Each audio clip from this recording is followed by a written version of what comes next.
Thanks for watching. If you find my videos helpful, please like, share, and subscribe. And please look in the description beneath this video for useful links to other videos and resources to help you learn chemistry.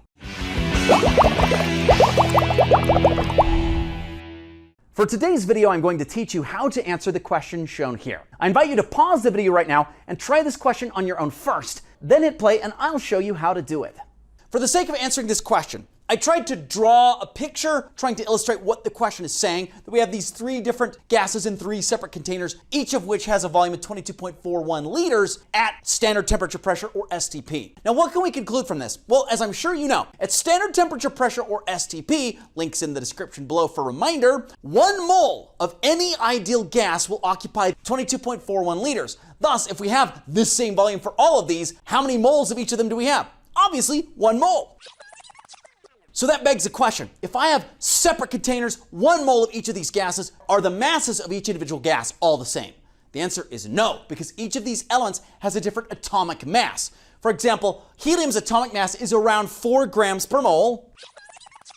Argon's is about 40 grams per mole, and krypton's is about 84 grams per mole. So if I have 1 mole of each of these in these separate containers, each of them is going to weigh a different amount because of their different atomic masses. Make sense? Same volume, same number of moles, but different masses. So any of our multiple choice options that talk about them having the same mass or any other properties that have mass embedded in it cannot be true. We can accordingly eliminate option C. But what of option D that suggests they have the same density? Well, what is density? Well, as I'm sure you know, density is mass divided by volume. So are these going to have the same density? Obviously not, because they have different masses. Therefore, this numerator will be different for each one of them. Density is different, therefore we can cross off option D. Now, if I have the same number of moles of each of these gases, do they have the same number of molecules or different?